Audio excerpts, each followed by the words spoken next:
네, 반갑습니다. 강원대학교 전기제어계측공학부 제어계측공학 전공의 권보규입니다.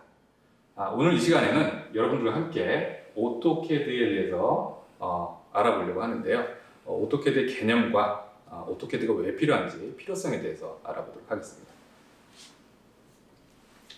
자, CAD라고 하는 용어는 많이 들어봤죠. CAD라고 하는 것은 컴퓨터 에이디드 디자인 앤 드래프팅의 약자입니다. CAD가 나오기 이전까지는 사람이 손으로 모든 도면들을 작업을 했는데요. 굉장히 많은 인력과 많은 수고스러움이 필요했었죠.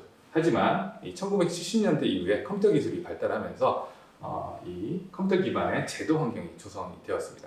그래서 이 컴퓨터 기반으로 해서 뭔가 도면을 작성하는 것뿐만이 아니라 제품을 생산하거나 아니면 제품의 제작까지 전반적인 어떤 그런 과정을 거치는 업무 전반의 전선화를 CAD라고 얘기를 합니다. 그래서 이런 CAD 프로그램으로 가장 유명한 프로그램은 오토캐드라고 하는 제품이 있는데요. 이 오토캐드는 오토데스크라고 하는 미국 회사에서 1982년 12월에 처음 선보인 이후로 계속 이제 개정 보완되면서 현재 오토캐드 2021 버전까지 나와 있습니다. 우리가 수업에서 활용하는 프로그램도 바로 이 프로그램을 활용을 할 겁니다. CAD는 산업 전반에 걸쳐서 많이 사용이 되고 있습니다. 거의 필수적인 프로그램이라고 봐도 무방하죠.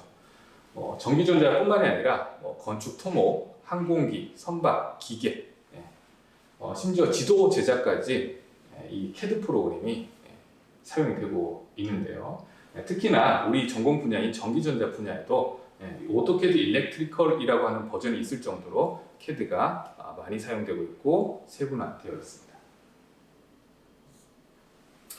자, 그러면 학습에 있어서 학습 동기만큼 중요한 게 없을 겁니다. CAD가 왜 필요한지에 대해서 이제부터 좀 알아보도록 할게요. 자, 우선 CAD라고 하는 것 자체가 산업체 전반적으로 많이 쓰이고 있다라고는 하지만 여러분들이 아직 기업에 업무를 본 경험이 없기 때문에 가능한 한 가까운 미래에 있는 여러분들의 미래에 가까운 미래에 있는 이 아이디어 경진 대회를 대상으로 CAD의 필요성을 설명하는 게 좋을 것 같습니다. 자, 이 아이디어 경진대회 준비 과정은 총 4단계로 나눠집니다. 첫 번째로 아이디어 도출 단계가 있고요. 두 번째로 개념 설계, 세 번째 상세 설계, 네 번째로 작품 제작 및 개선, 이렇게 4단계로 나누어서 여러분들이 아이디어 경진대회 출품을 하게 됩니다. 자, 아직까지 출품을 해본 적이 없는 학생들도 있고, 그리고 경험이 있는 학생들도 있기 때문에 예제 작품을 하나 들고 여러분들한테 소개를 하면서 이해를 좀 도우려고 합니다. 크래시 LED라고 하는 팀의 전년도 과기부 장관상을 받은 작품입니다. 이 작품에 대해서는 여러분들 다음에 진행될 영상을 통해서 확인을 하고 다시 돌아오도록 하겠습니다. 네, 이어서 대전입니다. 대학에서 교과서로 배운 지식과 취업 후 현장에서 맞닥뜨리는 다양한 문제 해결은 많은 차이가 있죠. 정부에서는 현장 맞춤형 이공계 인재를 만들기 위해 지원을 아끼지 않고 있는데 전국의 대학생이 참신한 아이디어를 들고 대전을 찾았습니다. 최은호 기자입니다. 월드컵 응원에 쓰일 만한 커다란 북에 충격을 가하자 노란색 LED 조명이 빨갛게 변합니다. 서로 부딪히면 색이 변하는 와인잔처럼 일상생활에도 적용 가능해 기존과 다른 다양한 LED 조명 제품을 만들 수 있습니다. 자, 첫 번째 단계인 아이디어 도출 단계에 대해서 설명을 하도록 하겠습니다. 자, 이 아이디어 도출 단계에서는 뭔가 문제가 주어져야 됩니다. 그래서 여러분들이 일상생활에서 아니면 특별한 환경에서 불편하거나 필요한 기술들에 대해서 기술 수요 조사를 먼저 하게 됩니다. 자, 이런 기술 수요 조사가 끝나게 되면 여러분들 팀원들과 함께 아이디어 회의를 열게 됩니다. 이 아이디어 회의를 통해서 아이디어를 보다 구체화하거나 아이디어를 보다 개선을 하게 되는 거죠. 이 아이디어를 구체화하고 실현 가능한 아이디어를 이제 결정함에 있어서 여러 아이디어들의 소개나 아니면 소통이 필요하게 됩니다. 이때 스케치 수준이라도 CAD를 활용해서 여러분들이 이 아이디어에 대한 정보를 전달하게 됩니다. 자, 이후에 아이디어가 어느 정도 구체화가 되면 관련된 특허가 있는지 살펴볼 거고요. 이 특허가 없다고 하면 여러분들은 작품에 적합한 아이디어를 발굴하게 된 겁니다. 그러면 이제 이것을 분석해서 최종 아이디어를 결정을 하면 됩니다. 자, 이제 아이디어가 결정이 됐으면 두 번째로 개념 설계 단계로 넘어오게 됩니다. 이 개념 설계라고 하는 것은 말 그대로 개념적으로 설계를 하는 것입니다. 아이디어를 각자 가지고 있는 공학적인 지식, 굳이 공학적인 지식은 아니었지만 각자 가지고 있는 지식들을 활용해서 보다 시스템에 대해서 구체화할 수 있도록, 아주 구체화는 아니지만 어느 정도 구체화할 수 있도록 대략적인 설계를 실시하는 게 바로 이 개념 설계예요. 자, 이 개념 설계에서는 아이디어를 구체화한다거나 아이디어의 구현 가능성을 타진한다거나 그리고 팀원들 사이에 아이디어를 서로 공유할 때 바로 이 CAD 프로그램이 사용이 되게 됩니다. 자, 어느 정도 아이디어가 구체화되고 서로의 아이디어가 공유가 됐다고 하면 이제 어느 정도 그 개념 설계가 완성이 된 단계에 접어들었고요. 이렇게 되면 필요한 기술하고 부품들을 여러분들이 대략적으로 선정을 하게 됩니다. 자, 이렇게 개념 설계 시에 다양한 분석을 통해서 아이디어를 지속적으로 개선하게 되는데요. 이때도 마찬가지로 CAD가 필요하게 되죠. 자, 그래서 이후에 아이디어가 구체화된 이후에는 팀원들이 시스템에 대해서 서로 개발 분야를 나누고 개발을 시작을 하게 됩니다.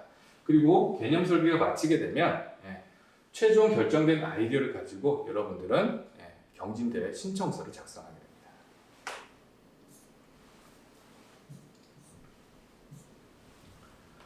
자, 다음으로 상세 설계로 넘어가게 되는데요. 이 상세 설계는 이 개념 설계보다 더 구체화된 설계를 얘기를 합니다. 그래서 각자 맡은 개발 분야에서 개념 설계 단계에서 구상된 시스템을 이제 실질적으로 동작 가능한 시스템으로 구체적인 설계를 이제 실시하게 되는 게 바로 이 상세 설계인데요. 이 상세 설계를 이제 진행을 할 때는 일반적으로 세 부분으로 나눠서 진행을 합니다. 그 한 부분이 바로 외형 하드웨어 부분이고요. 그 나머지 한 부분이 전기 하드웨어 부분, 그리고 나머지 한 부분이 소프트웨어 부분입니다. 자, 이렇게 서로 나누어서 진행을 하되 굉장히 더 구체적으로 진행을 해야 되겠죠. 더 정밀하게. 이럴 때 외형 하드웨어 부분하고 전기 하드웨어 부분에서는 CAD가 절대적으로 필요로 하게 됩니다. 우리가 좀 전에 봤던 그 경진대회 예시 있죠. 그 예시에서도 이런 컵 받침대를 제작을 할 때 CAD를 사용해서 설계를 하고 이 설계된 것을 3D 프린터로 도출한 결과를 여기 이제 볼 수가 있게 되죠. 자, 이렇게 상세 설계까지 끝나게 되면 여러분들은 작품 제작에 들어가게 됩니다. 그래서 첫 번째 작품 제작을 하게 되는데요. 그 첫 번째 작품 제작한 것을 프로토타입이라고 보통 얘기를 해요. 그래서 프로토타입을 어떻게 제작을 하느냐, 상세 설계를 한 시스템의 부품들을 서로 조립을 하고 아니면 조립된 부품, 아니면 조립된 마이크로 프로세서에 프로그래밍을 입혀서 동작을 시키게 됩니다. 자, 서로 부품들을 조립할 때 서로 규격이 맞지 않으면 부품 조립이 안 되겠죠. 이때도 절대적으로 CAD 프로그램이 필요하게 되죠. 자, 그리고 이 프로토타입 이후에 작품을 개선할 때도 실질적으로 발생하는 문제를 해결하거나 아니면 작품을 개선할 때도 CAD가 절대적으로 사용이 되게 됩니다. 자, 여기 그 예제에서도 보면 이 아래에 보이는 이 회로들 보이죠? 이런 회로들의 설계라든지 아니면 여기 외형 하드웨어를 설계하는 이런 부분에 있어서 CAD가 절대적으로 필요한 걸 우리가 예제를 통해서도 관찰할 수 있습니다. 자, 그래서 이런 그 CAD의 필요성을 좀 알아봤는데요. 이런 그 작품 제작에 있어서 필요한 공학적인 지식들이 굉장히 많이 있겠죠. 이 제어계측공학 전공에서는 이런 관련된 공학 지식들을 모두 다 제공을 합니다. 자, 여기 보이는 것은 제어계측공학 전공의 교육과정 표입니다. 이 교육과정 표를 보면 뭐 검은색 부분, 초록색 부분, 하늘색 부분 이렇게 이제 나눠져 있는 색깔이 보일 텐데요. 우선 검은색 부분은 전기, 전자, 컴퓨터 분야에서 공통으로 배우는 과목들입니다. 자, 그리고 여기 초록색 부분들, 여러 과목들이 보이죠. 이 초록색 부분들은 컴퓨터공학과에서 배우는 교과목들이에요. 자, 그리고 여기 빨간색 부분하고 그 다음에 뭐 약간 검붉은색 이런 부분들은 제어공학하고 전기공학 분야에서 배우는 학습 내용입니다. 자, 그리고 여기 하늘색 부분도 많이 보이죠? 이 하늘색 부분은 이제 전자공학에서 배우는 교과목들이에요. 자, 이런 교과목들의 구성을 봤을 때 제어계측공학 전공에서는 어떤 과목들을 공부하는지 알게 됐지만 또 더더군다나 뭘 또 알게 됐냐면 제어계측공학이라고 하는 것 자체가 전기공학, 제어공학, 전자공학 그리고 컴퓨터공학까지 모두 아우르는 융합된 기술을 다루는 학문이라는 걸 여러분들이 알게 됐을 겁니다. 4차 산업혁명 시대입니다. 새로운 기술을 요구하는 게 아닙니다. 4차 산업혁명에서는 기존 기술들을 어떻게 융합을 하느냐, 융합 기술을 요구하고 있습니다. 이런 융합 기술이 요구되는 이 시대에 제어계측공학 전공은 여러분들에게 굉장히 좋은 교육 기회를 제공할 수 있을 것입니다. 그리고 또한 이 제어계측공학 전공에 학술 동아리 CI팀이라고 있습니다. 이 팀에서는 매년 최소 10개에서 최대 20개까지의 상을 수상을 하고 있는 팀입니다.